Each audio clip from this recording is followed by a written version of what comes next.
Good evening, everyone, and namaste to everyone. I welcome you all to the inaugural for our event, Illuminate, a celebration of entrepreneurs and the spirit of entrepreneurship. A one of a kind event in the history of NCU, hosted by the IEEE Society of the Northcap University, Student Chapter, Technology and Engineering Management Society, TEMS. In collaboration with IEEE College of Engineering Adoor and Institutions Innovation Council, a conclave for enthusiastic youth from all corners of India to connect and grow as one by providing them interactions with today's leading entrepreneurs. I am Vidushi Agrawal, Vice Chair of TEMS NCU and the moderator for this auspicious event. I would like to welcome our head faculty of TEMS NCU and our backbone for this event, Dr. Poonam Chaudhary. Ma'am, without whom this event wouldn't be possible. Hello, ma'am. Please say a few words for our event. Hello, good evening, Vidushi. Good evening, everyone. Dr. Sudeen Kaushik. I would like to give a warm welcome and thanks to Dr. Sudeen Kaushik for gracing our event with his presence. And it is an honor for TEMS NCU. I would like to welcome you all to Illuminate. This event is hosted for all the students to join and have the options to hear and interact with outstanding speakers. It's a platform for the different thinkers and risk takers of our entrepreneurs to share their experiences and knowledge with the new generation.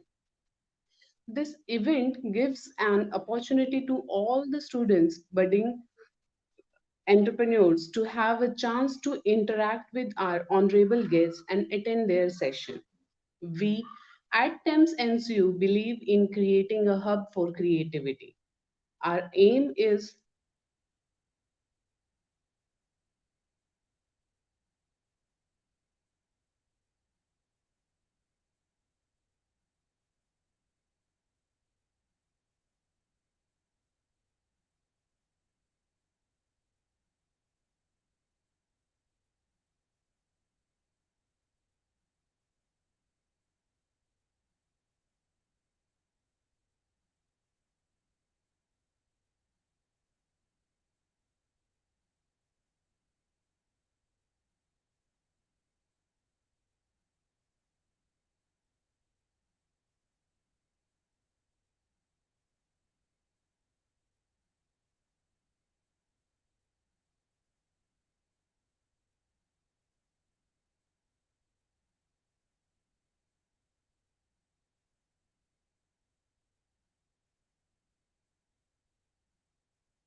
I would now like to I would like to invite our IEEE branch counselor, Dr. Shrishti Sharma, ma'am, and we are truly graced by your presence, ma'am. Please say some few words for us. Thank you. First of all, I would like to say thank you, Team Illuminate, for inviting me to this prestigious stage. I would like to take this opportunity to congratulate the IEEE TEMS student chapter of NCU and along with IEEE College of Engineering Adoor to actually conduct this prestigious event, Illuminate. That's a platform for budding entrepreneurs that would help them take the next step in starting or growing their businesses. And I would also like to congratulate the entire team of Illuminate, which I know has been working very hard from a lot of days, especially Rohit, Vidushi. You've done a great work under the guidance of Poonam ma'am. So I would like to congratulate all of you. I'm sure this event would be a great success. You have a very good lineup of speakers, which was very interesting to see actually. And I would also like to welcome our guest for the day, Dr. Sudeen Kaushik, for actually accepting our invitation and gracing this stage. It's a pleasure for us to host you, and we welcome you, sir. And to the entire team of Illuminate, now is your time. So I'm sure you'll make the most of it. You'll help the attendees in gaining a lot of good experiences. So all the best, and have a good time, everyone. Thank you. Thank you so much, ma'am. It means a lot. And now I would like to welcome our guest of honor and a very special person, Dr. Sudeen Kaushik, sir, Vice President of IEEE TEMS Conference, Innovation Director at Volvo Group, IAM alumnus, and the list goes on, which we will get to throughout the sessions. It's a big honor to have you with us, sir. Thank you. Thank you so much.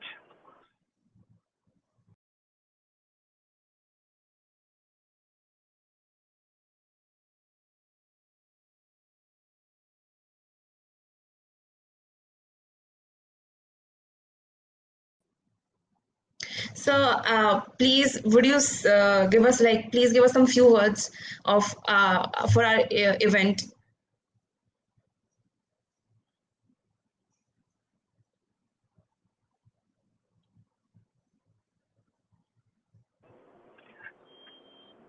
Are you able to hear me? Yes, sir. Okay. So I missed a part of the words because there was some interrupt in the signal. Could you kindly repeat if you don't mind?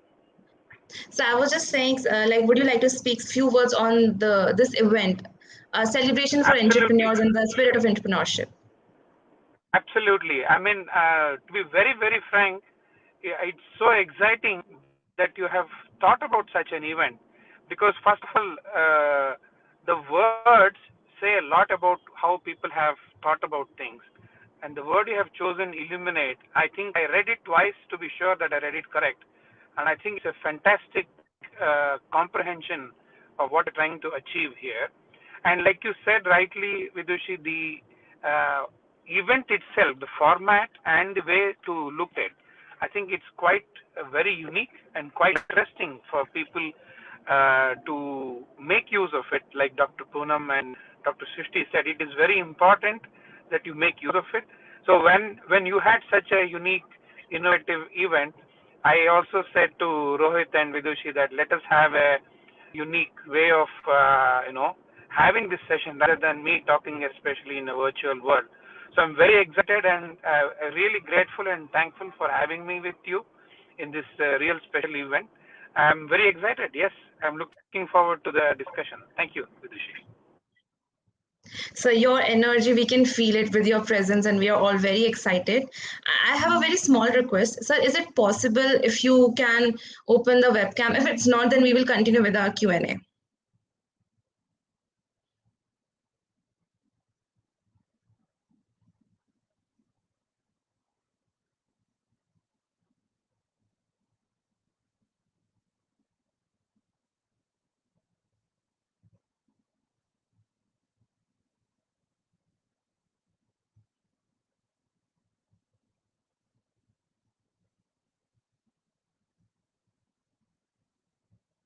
So is it possible if you can open the webcam? If it's not, then it's totally okay.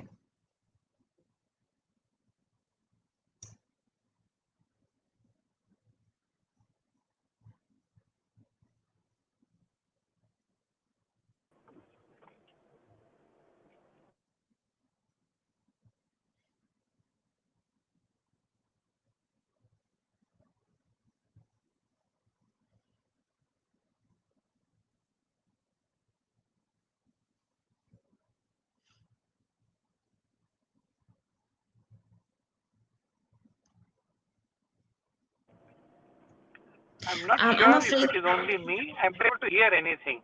Sorry. Okay, sir. Am I audible now, sir? Yeah, now you are. Thank you. Yes. So I was saying, is it possible for you to open your webcam? And if it's not, it's totally okay. No, I am trying, but maybe give me a couple of more minutes. Hopefully, I can Okay, sir. fix Yes, it. sir. Yes, sir. Something is not okay. Sorry.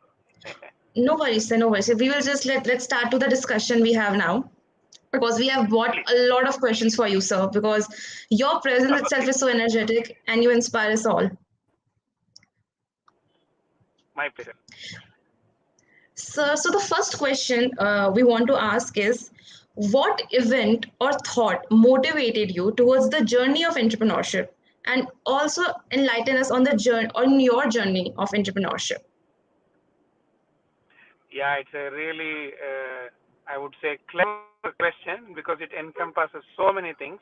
But I'll tell you, it is something that stuck me in a way. Okay, I'm a kind of a person, because I need to say that to answer this question, where I was telling just yesterday to someone, if I put my transfer function on x-axis is the the strength of a problem that I face, and on y-axis my response or my resilience to solve that problem, it goes up. As the problem gets bigger, I get more resilient.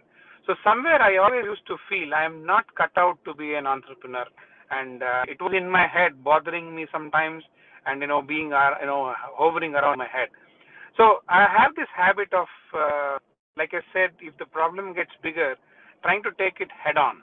So one day when me and my friend were discussing, I said to my friend, you know what, I think this is something that I am not cut up to do. Then she said, well, I don't think so. Then I was thinking about it for a couple of days. Then I said, you know what, the only way to figure out whether what I think is true or not is to try it. And that has been something that I have done throughout my career. Some of you might be shocked to hear this. I have changed jobs for lower salary because what they offered me what I like to do. And you will not hear this from many people because it is considered a cardinal sin to change jobs for lower salary, and there has to be always an increment of 20-30% when you change jobs. I don't believe in that norm. So even in this case, okay, I left my job to be an entrepreneur when I was vice president in a company. So literally everybody said, you are nuts. Who on earth will do this kind of a changeover? But my motivation was, you know what, the only way to think is to whether to know your capabilities to try something. And like he said that if you think you're right or wrong, either way you are correct, because that's what you think and that's what you become. So that is what triggered me, Vidushi, to be frank, that to try out this part of my journey. But it was not easy. A lot of people said I'm an idiot and more words which I cannot share, but that was a confirmation to me that I was on the right path. Otherwise I would have been like everybody else and trying to do the same thing and over the years and without any excitement in the job. I hope it gave a glimpse of what went through my mind. So it did. It definitely did. And so there's this saying that if you feel you are the smartest in the room, then you're in the wrong room. As we have to take up challenges, and you took the biggest challenge to leave a position like that and then start from level zero and build yourself again so beautifully. It's truly very inspiring. So the Correct. next And question there I is want to one adjacent point. I would just like to make one additional point, Vidushi, because yes, yes, sir. all of you might encounter this, which is the parents and family. So imagine a married man being a vice president and having two kids, stepping out of a cushy job where everything was taken care of literally, and then trying to do something on his own. So the most difficult person I had to convince was my father. So you will have somebody in the family, father, mother, sister, brother, cousin, aunt, whoever you respect a lot, who has to be convinced about your switch. Now here is a trick. The problem is you think they're not supporting you. And that's what I also was thinking when my dad said, why are you doing this? He wanted to support, but he had no heart to support, because he thinks you have such a cushy job. Where will you go with this journey? Because nothing is guaranteed in entrepreneurship. But that's the main thing.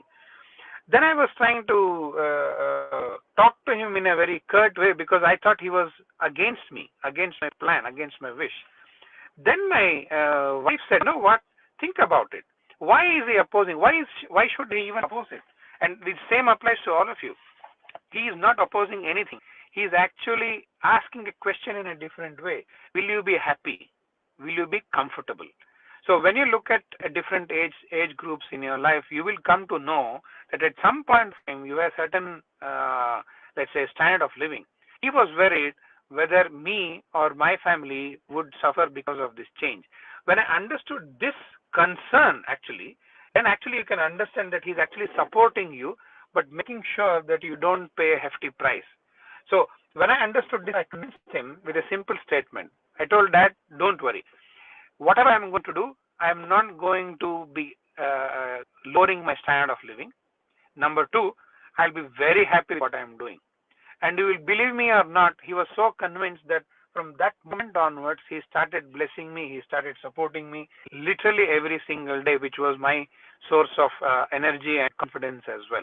So why I wanted to make this additional point was, you will encourage this if some of you want to become entrepreneurs in your life. So that was very inspiring. My second question was that only, sir, because when you chose entrepreneurship, it was, I will say, not a trend in India. Very rare we have seen people do that. And that's why there was a less parent support because they never thought of it. It was like a normal living, a good wage, a good job, and that's a very good life. So my question was that only. What do you think of entrepreneurship now in India, the take of entrepreneurship, and where do you see the entrepreneurs and the startups in India? Would India be the leading in entrepreneurships and the entrepreneurs? Yeah, see, it's a lot. Entrepreneurship is not for everyone. Like nothing is for everyone, right? Everybody cannot do everything. So I don't subscribe to this philosophy that goes around saying follow your passion. Passion means nothing to others. Passion means only to you. But when you imagine, visualize a Venn diagram where what you want to do is intersecting with what is needed by a company, by an industry, by someone. As the overlap increases, you have better chances of success. That's not enough, but the necessary condition is that. In that, you have to be the best. So when you look at entrepreneurship, in couple of conferences, this question came as well. In fact, the question was very much like this. They asked me, how can you make everybody an entrepreneur? I said, don't do that, because if you literally make everybody an entrepreneur, who is going to work for them, right? That's on the lighter side, because it's not meant for everybody. You need a certain temperament. So different, whether it's India or not, it doesn't matter actually. But the point is, the temperament is, can you take ambiguity? You might have to miss a lot of your social life. You might have to miss a lot of your status in the process of being someone. Can you hold on to yourself while you are making and crafting yourself and sculpting yourself? That is the only factor that makes a difference, because every country has entrepreneurs. Every country has people who are not entrepreneurs, and that same applies to India as well.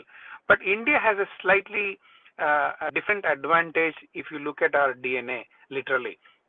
There was an economic study that was done which tracked the global GDP of different countries from 180, not 2001, 180 till about 1850, 1900 AD. So in that graph, you could see that close to 18 centuries, India had the highest GDP contribution to the world. So that means we were already masters of the art of entrepreneurship and innovation in business. So what we have lost in the last 150 years because of the education system, we have become so reliant on that we have to be conformist. And when you are conformist, you will become mediocre because you don't try anything new. So to answer your question in short, yes, India has a bright future, but it has nothing to do with India per se, but it has to do with the temperament of the people who want to become entrepreneurs.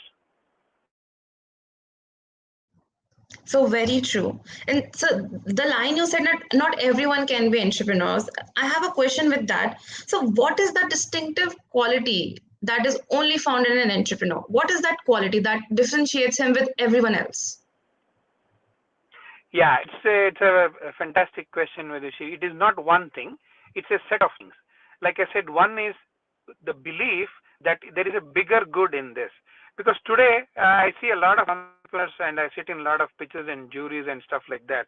What I see is people always tend to think if they get funded, if they appear in your story or in a newspaper, they have achieved what they want. That is not a goal. That is a very trivial thing to do. I mean, if you do a job, even if you do a murder, you will come in paper. That's no way to say that you have been recognized for something. Recognition is like a shadow. It is an effect of the object. So a true entrepreneur has a couple of things. One is that there is a belief that is bigger good.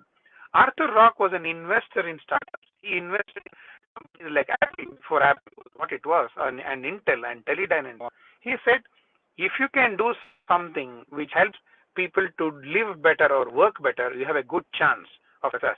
So I think when you come out as an entrepreneur, you should not be thinking, okay, I will build a factory, I will build an office, I'll hire 25 people, I'll do this, I'll do get money. No, I think that is the detailed part. The bigger part is, one, to have the bigger goal, number one.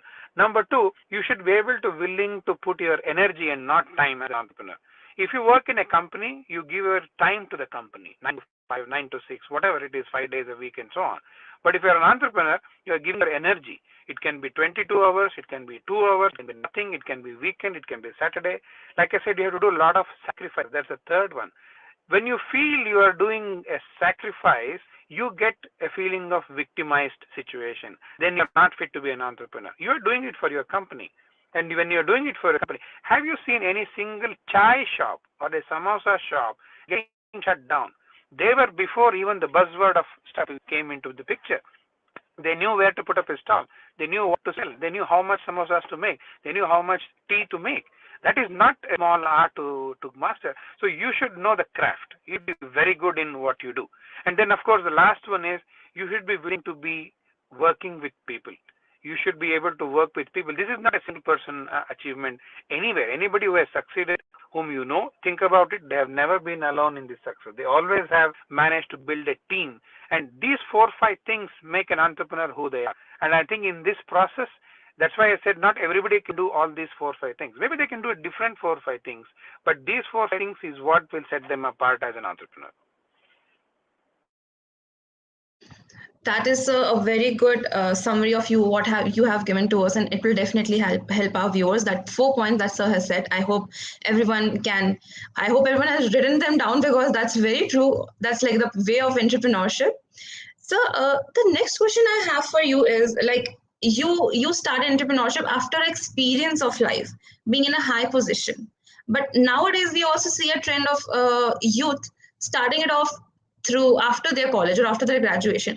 What's your say on that? Like, can an entrepreneur start without an experience, or should the person go to the corporate life, experience that, and then begin his or her journey?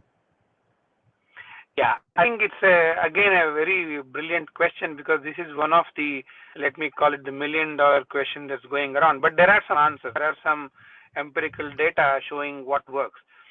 This is no way to say you cannot start early, you cannot start late. You know, Ramanujam had theorems at 12, and our KFC was brought when he was 68. So there is no one, that's one thing I want all of you to remember. There is no one success route to follow. You have to, when you succeed, your path becomes another way to succeed. Okay, so you have to think like that. But to answer your question, research shows that some experience always helps. Some experience of working in a company, especially in bigger companies, always helps. There are 2 things. One is you understand how actually businesses run. People also think, young entrepreneurs also have this, let's say, notion that if they have a brilliant idea, people will come running to them. There is no such thing. People will not come running to anyone. People are already busy. So I run an incubator at Volvo, and I have so many things to do, and so many things, and so many people want me to look at that. I can make decisions in 2 minutes, literally, just looking at the person's pitch, the person's content, and then I have to, because I don't have any other option than that. So what I'm trying to say is, when you understand how businesses work, you learn to play the game better. Let me give an example. I'm a very good batsman in cricket, but I have no clue how T20 rules are compared to one-day rules. So if you just put me in a T20 team, do you think I will succeed? I have no clue. I don't know what is power play. I don't know what is going to be the strategic timeout, and so on and so forth. All I'm saying is, this research says that when you are around 40s, they are the biggest rate of success. And this does not mean that you have to wait till you're 40 to start. It is a combination of a good idea. But there is another factor which sometimes is not under control, is good timing. So when the solution that you bring to the market, bring to the customer, is the right time, then the other 2 does not matter. So if I leave you with a question back, it is like, is style important or stuff important? I think pretty sure all of you will agree, without stuff, style does not matter. Which style you can get away to some extent for some time, but you cannot be a long-term success. There are many companies who have disappeared in shorter duration with a lot of hype they came into, and that is because they had more style than stuff. But you have stuff, it is not enough because people may not appreciate, nor there is a adoption that comes. It took 100 years for about 1 million users of car, and it took few days for 1 million users for Google plus. So the whole point is, it is an idea that it is, people have to understand that there is a little bit of let's say a notion that I have to start late, but there is some merit to it because it gives you experience that might be very handy in managing your business.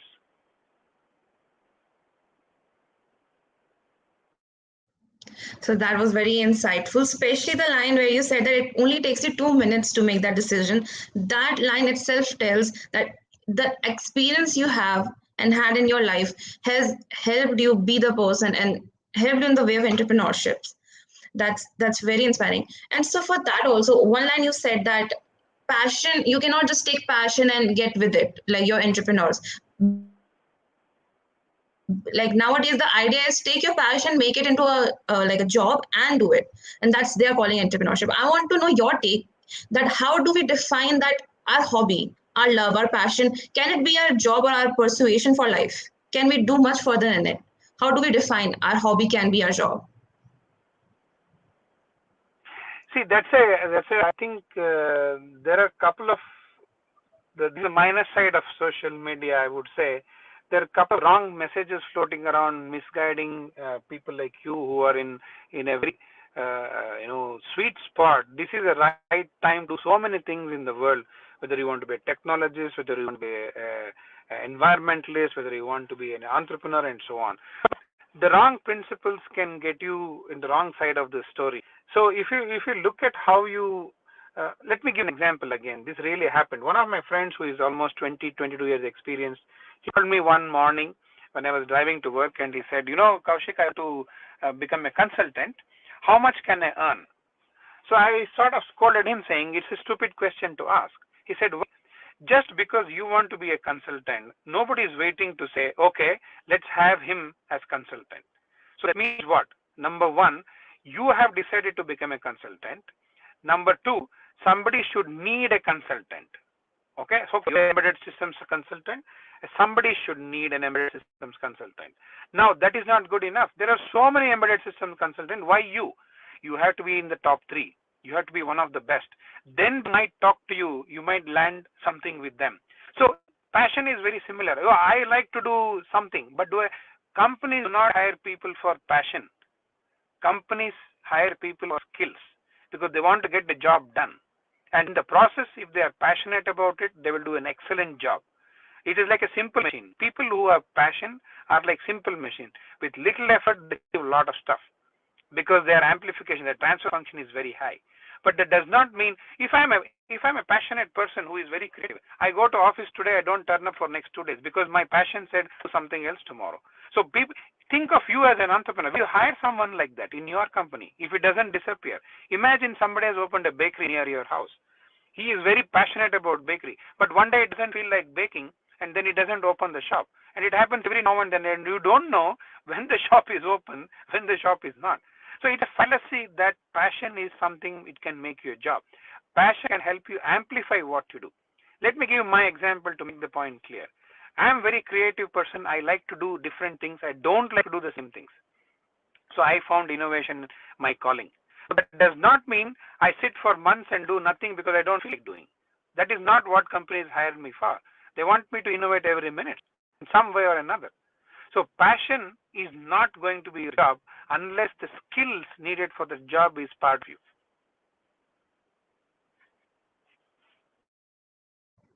So you have given like the perfect answer, I would say, to make us realize. And so like we also know that as you said, you're a very creative person, and it's widely known, sir. Like we know about you being a like into like sketching. You're very good at sketching, and as well as you have done some stand-up gigs also. So my another question is ki the I would not say job, but the heights for arts, like we have a technical job, we have a consulting job, we have a management job, that's been here in the corporate world. But what about those art sides? How do we know, how do us, the kids, the students right now know that should a corporate life be calling for us, because we are good at it, we are passionate about it, but there's this creative side calling and like screaming for us to just go with it, just leave and go for Mumbai or Los Angeles and go live the life there. How should we decide? How should be the smart one there? No, very true. It happens. So it is not that you always have to understand when you're in the real world, you cannot live in La La Land. So what is La La Land is where only you live there and in your imagination. So when I was like you, literally when I passed out of college, I got out of college with distinction in electronics and communication engineering. So I had a couple of jobs already on my hand, but I had the same feeling that you expressed just now. I said I wanted to be in advertising. Okay, already then when I was 21, when I passed out, I said, okay, I want to be in advertising. So like I said earlier, you have to experiment, right? That's the only way to do it. So what did I do? I applied for a job in an advertising company and I was called for the interview. So I was thrilled, but the interview lasted literally 3 or 4 minutes. What happened? So I went to the office in Residency Road. So he looked at me. So he asked me, yeah, I said so and so, you had called me for an interview. He said, okay, sit down. What is your qualification? I said, I'm an engineer. He said, what? Yeah. And then he had another question. He said, how much did you score? I said, first class with distinction. I think the interview is over. You can leave, he said. So I said, why? He said, look, you are a smart engineer, looks like. So you find a job, and when you find a job and what comes with it, the perks or the salary or whatever that comes with it, or the action, you will leave this job, and I don't want to waste my time nor your time. Then I was disappointed, but I still did not leave. Then I did one more thing. So when I joined the job, I found a advertising agency whom I told, you know what, I'll come and work with you guys for free. So, okay, all this when I was your age, the same couple of months later. I said, okay, that's okay, come over. So whenever I used to finish my work in the evening, I used to go and hang around in their advertising agency. And you know what? My La La Land crashed then and there. The way they were working, the language they used to speak, let's say the etiquettes that they had, nothing was me. There was no me in that. It was my imagination of me in that. So that was the day when I decided, no, this is not for me. This is not the place I will survive and be happy. Most people think of survival as a way to pay their EMI, but that is not what you work for. That is what I'm saying. When you need to understand yourself, you need to understand two things. What is your passion? In other words, what you want to do. But there is another equally or more important, according to me, is what you don't want to do. So that's when I started to figure out, you know what, let me figure out what I don't want to do. When you want to make a decision, that was your question, it's not enough to know what are your choices to do. You have to eliminate what are the list that you have, which is not that you want to do. So I started to eliminate. I am an introvert. So I said, I don't want to do marketing. I don't want to go and get scolded by people. I don't like it. I don't enjoy that. Okay, done. I don't want to do repetitive things. So automatically production and related activities were gone. I don't want to do paperwork. So process was gone. So this is how I eliminated. So when you do that, that's a very innovative way to decide by taking out things that you don't want to do. Then your list of things that you want to do becomes shorter. Then you have to experiment. You have to actually experiment than imagine like I did. I make those grave mistakes. Thank God that the guy helped me because he was mature than me. This is not where you belong. So I think when you belong, it is like, I don't know, some of you might be electronics engineers. It is like you're in resonance. The maximum gain of you is in resonance of an RLC circuit. Same with a human being. When you belong into a certain place where your calling is not your passion. Passion is what heart wants, but that's not what your skills be. But when you are in your sweet spot, you give the maximum output. So that's hopefully helpful, Vidushi. So that answer actually cleared a lot of doubts I had in my own personal life. That's a very good take, sir, to eliminate what you cannot do rather than add what all can you do. And it's a very good take, sir, and that will help a lot of students like me who are currently struggling to what path should we choose. and it was very enlightening for us, sir. So one more thing I want to ask is, like, you said that's how you found your calling, like that sweet spot where you're doing your best and you're loving it. So how will you guide someone who comes to you and is very lost and is like, I don't know what is my calling? The person might be like, I don't know what I like this, but would I be good at it? Like, how would you guide a person who would say, sir, please help me finding my calling? Yeah, thanks, because I guide a lot of people even now at office, very senior people. I coach them. There are two things about that I do.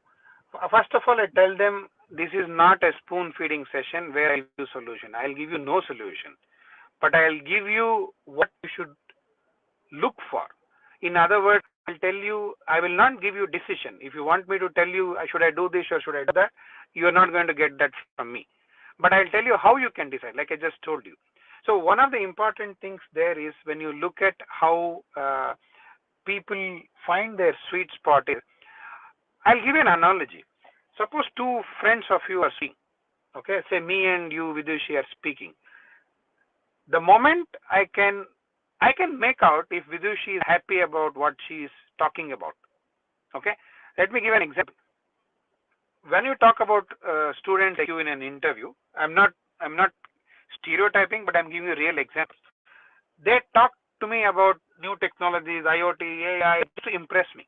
And of course, I have gray hair enough to understand what is beneath that, which is nothing.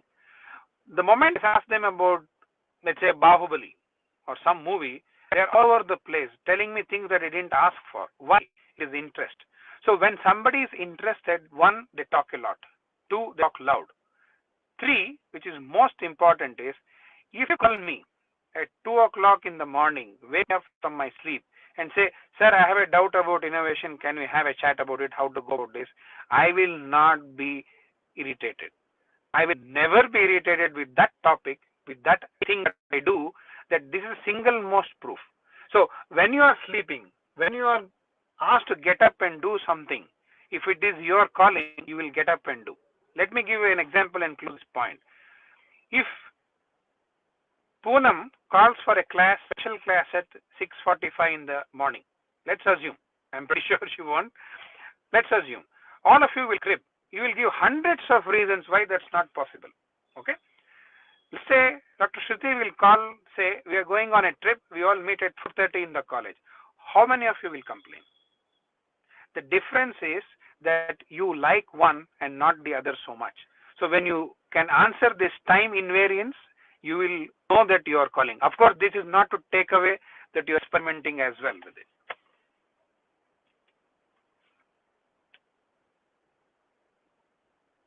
So that was the perfect example that anyone could ask.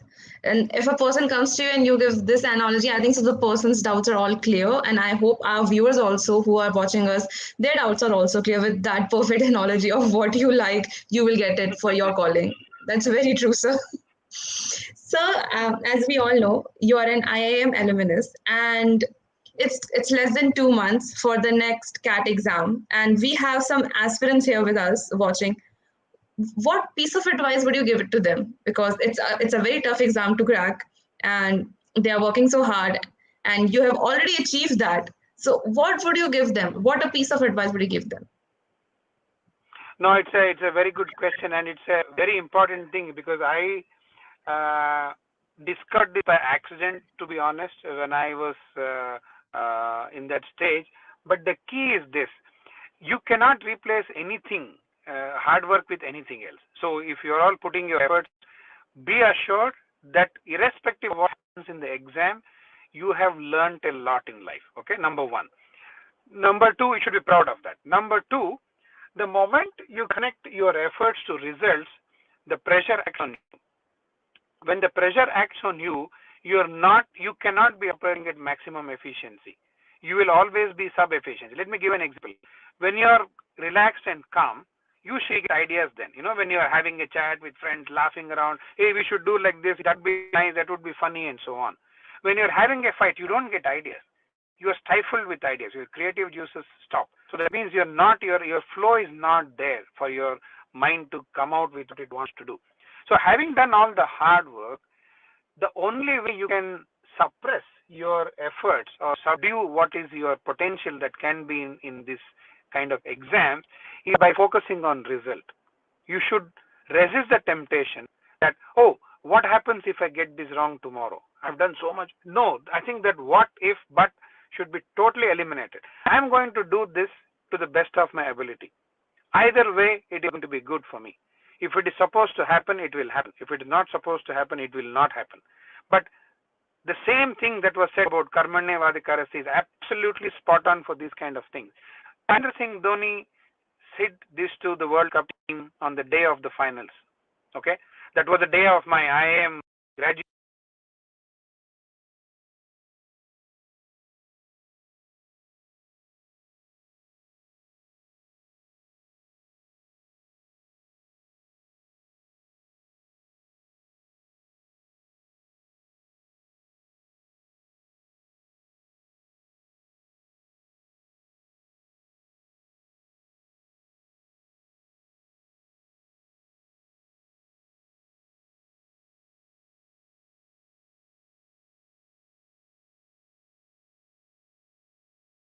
Sir, I am afraid that you were not audible. So can you please repeat?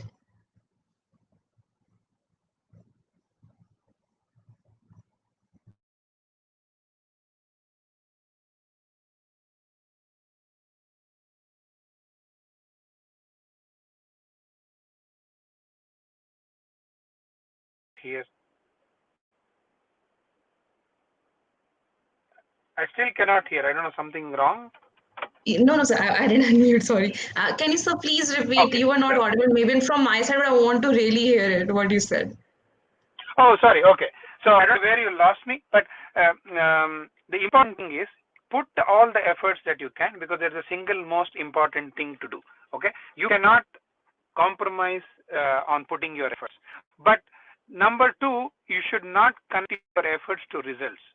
I was just quoting that the Karmanye Vadikarasya is spot on for such things, where you cannot put yourself under pressure by thinking of result. Oh, I have done so many months effort, what happens now, etc., etc.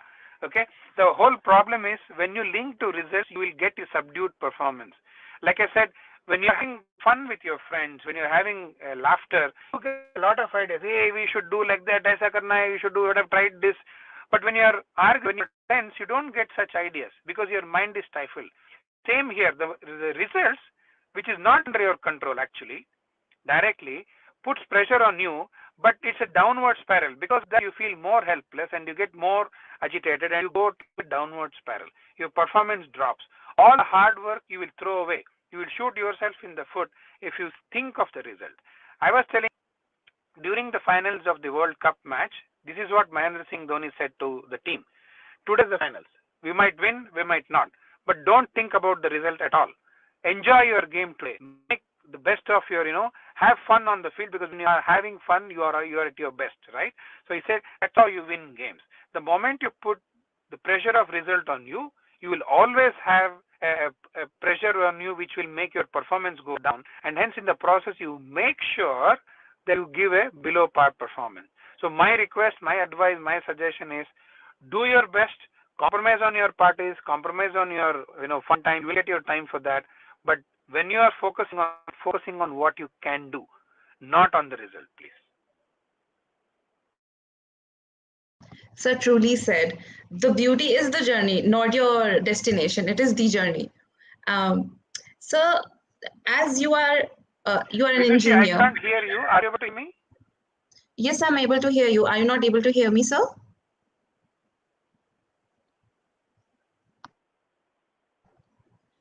Sir, am I audible now? Are you able to hear me? Yes, sir, I'm able to hear you.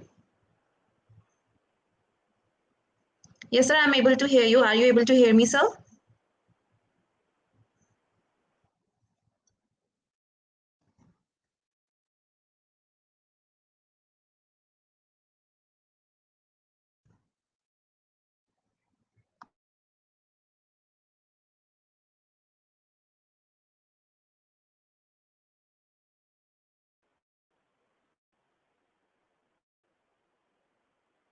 Can you hear me?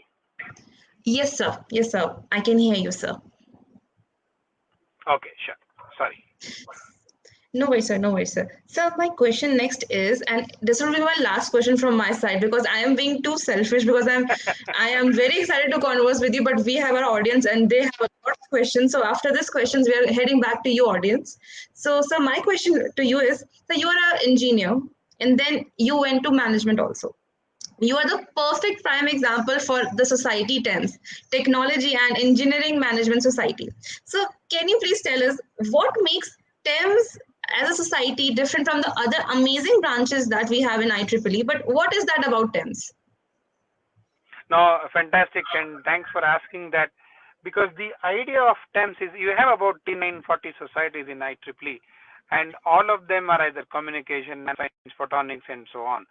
When you look at actual real world stuff, you need to understand that technology itself is not beneficial to humanity. The benefits of technology is what is beneficial to humanity. That means a Gorilla Glass is not useful.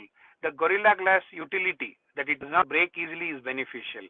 Blockchain is not useful. The blockchain securing land records is useful. Artificial intelligence by itself is not so useful. You cannot go and give it to your mother or grandmother saying take artificial intelligence. No, that is not useful. But if it can be applied to detecting cancer cells in a human being, that is useful for humanity. And TEMS is exactly that. How can we take the technology, take out manage to take out its benefits to humanity? That's what TEMS does, and that's what excites me to be part of TEMS, and that's why I appreciate so much that you and your team together have opened this chapter, and we have not even physically, I know, but what happened during the pandemic, but you have done a fantastic job, and this is a place for you guys in the future. The future is all about how do you manage technology, not generating technology only. There are a lot of companies who generate, but all those will disappear if you don't manage the technology, and that's where the sweet spot is for TEMS. Truly said, sir. It is one of my also reasons to join TEMS is that the beauty of technology in management is how I think so further we can go in this world. That's the future of our world and everything. Thank you so much, sir, for that beautiful answer. Now I would request Dikshit to have audience questions on our screen so sir can answer them as well, as our audience is very eager. So the first question is from Khushi Garg. How to just start the first step and how to get ideas for startups, as I feel that I'm short of ideas. Excellent question. So don't start with idea. So I want you to change some words in your mind because it plays in your mind as well. Idea, Webster's dictionary says, is a plan of action. You cannot take a plan of action without what is the purpose of the plan is. Okay, I want to reach place X. So that is a reason, and then the plan of action is I will take train, I will take cycle, I will take bus or whatever. So idea is solution side of innovation. So please don't start there. So to answer your question, start on the problem side. But all problems are not worth solving. If you take 100 people, there are only 4 people in a company who can find problems to worth solving. 96% do not. So you have to develop the habit of finding problems and checking if that problem is worth solving. For that, you need to use data, you need to use people, you need to use inputs to make those decisions. But our education system helps us on one side of innovation, which is to solve, which is very important. But develop your skill to think about, would this be a problem worth solving? So in other words, if you start with an idea, it is like having a medicine and then trying to find a disease for it. And I'm pretty sure you must be laughing your head off because that's an excellent way to fail in innovation as well. So start with the problem. So next question we have from Mr. Yatharth. How does one find these timings? What are some ways in which we can observe the market? Yeah, observe people. Don't hesitate to observe people because a lot of times we think the person is thinking the way we think. 2 days ago, it happened to me. I was trying out a sticker to put on clothes, on shirt, on dress, and buttas and whatever, on saris and so on. So I gave it to my executive assistant. I said, Johnsy, please wear this sticker. So she wore it, and after a couple of hours, I didn't see the sticker on her dress. So I asked, what happened? Is it working well? She said, yes, my dress is still fine. I was shocked because I was asking if the sticker is fine. She was telling me her dress is fine. Now that was a revelation, because if I come with a good sticker, it's important for me to know that the person is not worried about sticker. The person is worried about the dress. So the problem is not the sticker for them. The problem for them is the dress. So please always focus on people, because they can't tell you what you want to hear. You can only see what you want to know. So that would be my suggestion. That quote was very beautiful. So next question we have from Dipanshu Kataria. What advice would you give to someone who is trying to become an entrepreneur? Yeah. So when you are becoming an entrepreneur, please know the reason why. And don't get me wrong, I'm very candid with you, because nobody told me these things which I want to tell you guys. Just because everybody is becoming one is the weakest reason to become one. If everybody is becoming A, you should become B. That's the philosophy I use personally for myself, and that applies to each one of us, is that it doesn't matter if everybody is doing and you are not. Like I said, everybody told me you are an idiot. Why are you, changing jobs for lower salary? And second job was higher salary, but it was 110 kilometers every day I had to travel. They said, look, you are an idiot. This is not what you're supposed to do. You can command what you want and blah, blah, blah, blah. So the whole point is, when you are not sure of yourself, you get to absorb the inputs, the feedback that others give. What others say is basically a feedback, not a decision. Many of us confuse that and say, oh, then later say, but my friends actually told me. It was not I was not sure, but my friends made me do it. There is no such thing. In the end, no friend can make you do anything. It is only you can do something. So don't consider feedback as decision. So make your own decision, whether you're ready for it, whether you have role models who, I don't mean role models meaning go to Elon Musk and think. Think of people around you. Think of people who has a bakery near your house, somebody who has a lunch shop near your house. Observe what he does. A lot of successful entrepreneurs always know what the customer wants. So I think you have to observe your role models, pick your role models, and then make your decision as the final one, not the other input as your decision. So it's very true. Inspiration is around us. Next question is from Khushi. Can you please throw some light on Volvo Incubator Program? So Volvo's program is called Campex. So we work with startups and also companies who have innovation. So what we want to do is to very quickly understand if there is some idea which might be worth to us in some way. In other words, can they make, it is like, there's no such thing as a ready-made solution. It is very rare. But really, you need to understand that some startup solution might be useful to you, but based on doing some changes. So our program focuses on understanding what exists out there in the world and see how it connects to what we are doing. So in the process, we create a win-win situation. That is the philosophy we have, and we do that in a very quick and simple way in months rather than years as such. So you can look it up more. If you Google Campex Bangalore, you'll get our website. You can see more there as well.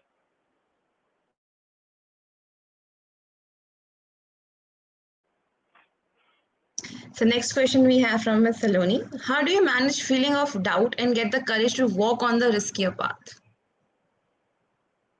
Sorry, how do you manage? How do you manage the feeling of doubt? That doubtfulness that we get. Yes, sir. I don't know what kind of doubts, but doubts are very good system alerts, so to say. But there is like anything, even stress to a small extent is helpful, but more than a little amount is harmful. Similarly about doubt. Doubt should be objective. So for example, if I say, again, yesterday I was having a discussion with an innovation team. They were trying to pitch to me a very good solution that I should approve it for implementation and so on. So I said, how does it help? So this helps, it saves a lot of time. Saves a lot of time is English. Saves 3 hours for every 10 hours is data. So doubts are best answered by data. And that is one way to know what you don't know. Many times we get a lot of confusion between opinions and feelings, and then doubts come in, because then you don't know whether it is what it is. So if I say I am going very fast, Vidushi, what is the doubt you should have is how fast, and what is fast. Maybe 160 is fast for me, maybe 100 is fast for you. So data is one of the best ways to tackle a doubt, is my answer.